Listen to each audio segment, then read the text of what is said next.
Hello there, everyone. I am back again for the third time. So probably about after 6 or so days of playing with another Blazing Salvo Inquisitor update. So this would be most of the playtime that I racked up between Monday through Wednesday.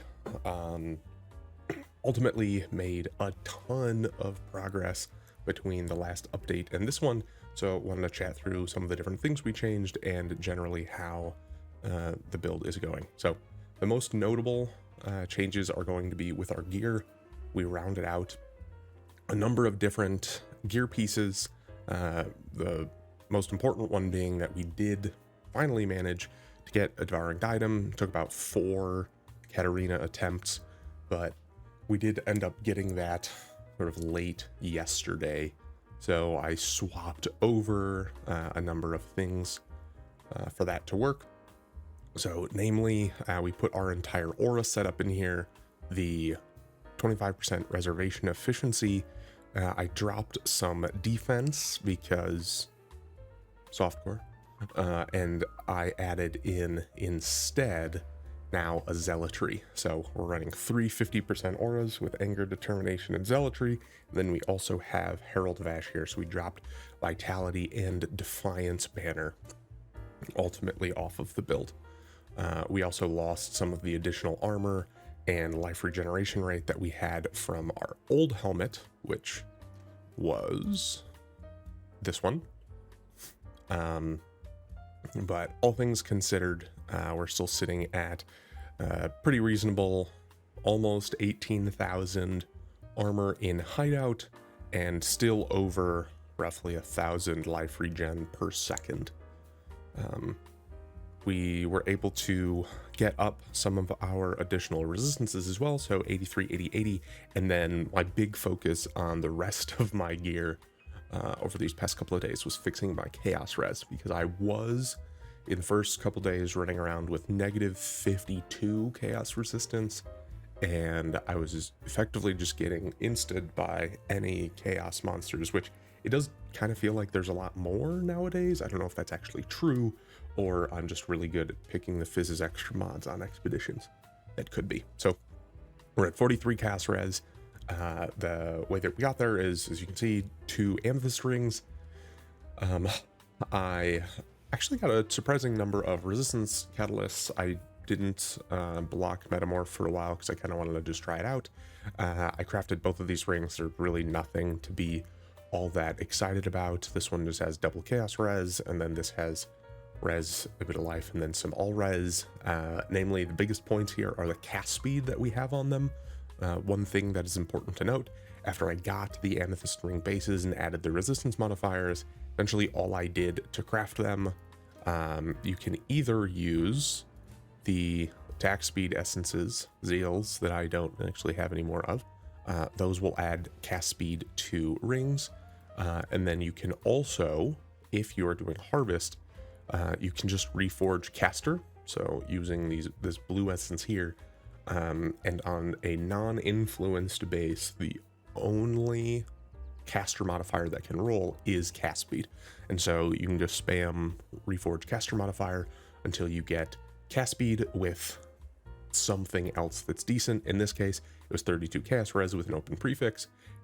In this case, it was some all res and some life. And so then I crafted on a little bit of additional regen. So those were some of the largest gear changes. I did lose a decent amount of other elemental resistances on these rings, and so I ended up doing some shuffling around of some other gear.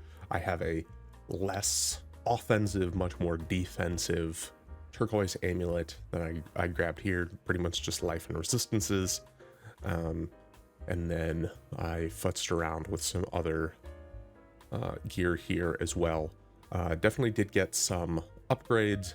My build could be better, but they cannot be shocked is surprisingly interesting and pretty cool. Pretty much just life res and life regenerate whenever possible on the different gear pieces. That's been sort of the main focus that I've had. Open suffix for increased cast speed while focused, very important, very nice. Chest, we did end up getting a 6-link. One of the other people in the private league ended up getting a 6-link explosion and dropping this 6-link Saints Hauberk, and so I could probably get a much better chest than this, but this is pretty much the first thing that I landed on, and then I jumped at the opportunity to actually have a 6-link, and so here we are. Spammed a few Eldritch implicits until I got something usable. Same thing here with the Fire Res. I'm still trying to roll Eater for life regenerate here, and then I have no idea what I'm trying to roll on these gauntlets, to be completely honest. Probably +1 cold, and who knows, maybe hinder. Did get some decent boosts. Dropped this Vault Spirit Shield with crit chance for spells. So we lost the +1 since the last time, but we got a lot of flat fire damage, the crit chance, the double damage craft, and then a surprising amount of energy shield. Actually, 216 helps quite a bit. That, all things considered, with just these couple of pieces and our various increases, we're sitting at 1100 energy shield, which is a pretty good amount. That goes a decent way with the Mind Over Matter.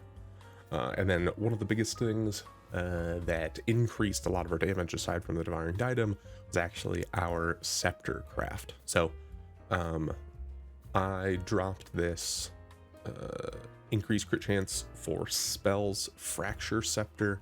I did some ult spamming until I rolled into +1 fire spell skill gems. I then regaled it, got this absolutely awful fizz damage craft, and then from there, with +1 fire, crit chance for spells, and those being the only modifiers, what I did to finish this, at least as well as I particularly cared to do so, with the limited currency that like the couple of us have, I just did prefixes can't be changed, and then I threw a Veiled Chaos Orb on it, and essentially the goal was either have it hit a suffix and get cast speed and then craft on fire damage, or have it be a prefix, get spell damage or fire damage, and then craft on cast speed. So you have a decent outcome, and you just craft the other thing in whatever case this is. In our case, we ended up hitting a prefix. We got our increased spell damage and non-chaos as extra, and then we crafted on cast speed here. This was probably a 20% damage increase from the rest of the gear that we had. So ultimately, it was quite nice. Nothing else that we're doing is particularly exciting. We still have our Arcanist brand. I've been the heister of the group, so I have some random alt quality gems in here, but we have Arcanist brand, Assassin's Mark, Flame Wall Tornado. We have our cast when damage taken set up, and we have our Righteous Fire slapped in here. We have Blood Rage for frenzies. In theory, this could be a Divergent Blood Rage in which we get frenzy charges on hits, but it's not a world that we'll get to anytime soon. We have our Infernal Cry, and then we have our Shield Charge and Flame Dash setup. And then for Blazing Salvo, we did corrupt into a 21 gem. I have not yet attempted to go for a 2120. I'll do that eventually. But the links that we're running with are Pinpoint, Tensify, Spell Echo, Crit Damage, and Crit Strikes. So damage is feeling good. Gear is in a decent place. Really the main thing that I need to futz around with still is finishing up the Eldritch Implicits on gloves and boots. I should craft this belt to be better than it currently is, and then need to get a good old lab enchant sometime. We'll see. Oh, I also realized that I never anointed this. That's good. What is that? Is it this?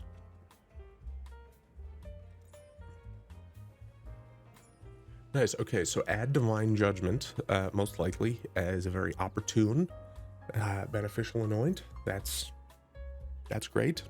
Very good.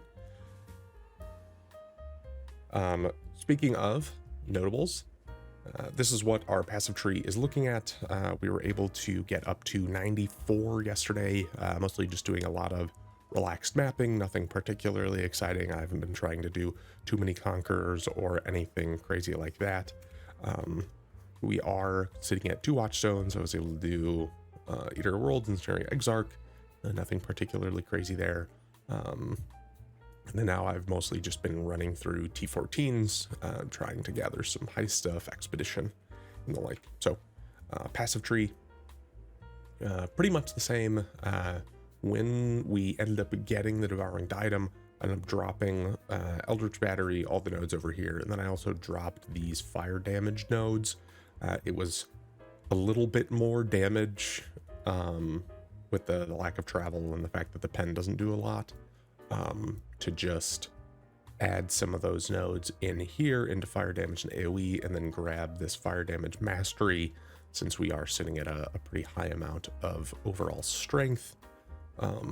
I did opt to go a bit more defensively, so I do have max res clusters here and here, and then pretty much all of the points, aside from the fire damage here that we got back, finally went into jewel sockets that I had not taken. So we have pretty much just a bunch of alt regal jewels that I have. So we have one here, here, and here. So, and then of course we still have our old original one that we had a while ago there as well too. So, overall, build is feeling pretty decent. I will run a quick map here, try and not completely explode myself for the camera. We'll see if that actually happens or not though. But in general, damage feels pretty decent. I think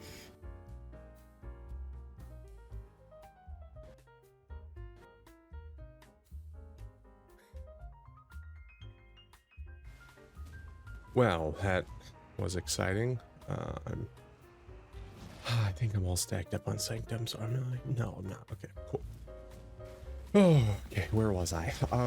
Damage overall feels good. Tankiness feels pretty decent. The clear is so-so, which probably can be expected given the fact that this is a build that doesn't have any explicit explosions or pack clear outside of Herald of Ash, which definitely helps in some small capacity. I don't think it, changes the world or anything like that, but I think the biggest sort of downfall of this build is that it definitely behooves us to set up to do a lot of our damage, and so that will keep us pretty stationary in a lot of cases. I do actually think that if you were looking for a more defensive playstyle, it could actually be beneficial to mess around with Arctic Armor for the fizz and fire reduction, and then get some fizz taken as fire,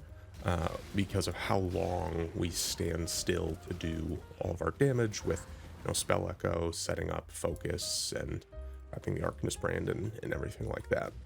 So that could be an interesting choice if you wanted to build a little bit more defensive. But I do think overall it's pretty tanky with everything that we have considered here. So I guess in relation to Sanctum, I would say that this is a pretty medium build. A lot of our damage for more tanky things does sort of need some setup, or you want to specifically be close to things, so you can have more of the Blazing Salvo overlaps. So it is most definitely not a sort of set and forget kind of playstyle. So if you want something that is particularly good for Sanctum, I would probably not recommend the build, but I think for a lot of general use case mapping and bossing, it is quite good. We're probably up to 3-4 million DPS, which should be plenty to do all of the basic stuff in the game, with really no trouble, and we are quite tanky with all of our regen and max res as well too. So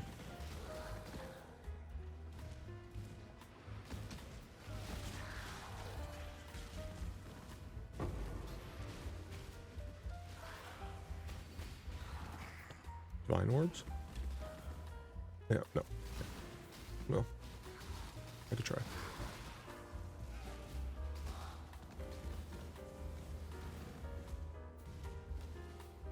Okay, and then we will see the boss here real quick.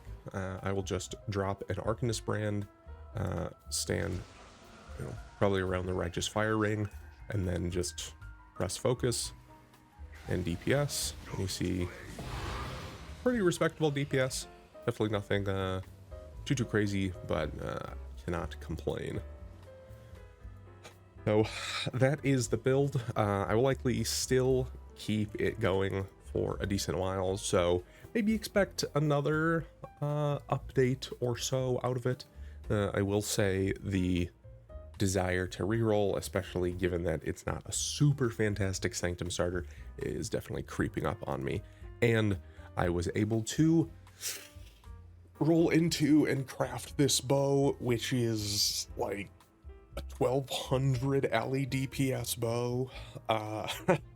And so my desire to make a ballistic character is at an all-time high. So most likely, as you can kind of see to me gathering up some of this gear, I will probably be playing that next. So could look out for some more leveling and gearing content for that if I do decide to go with it. But that is all that I have to say today. If you have any thoughts or questions or curiosities for the build, please feel free to leave them in the comments. Like and subscribe if you would like, and thank you very much.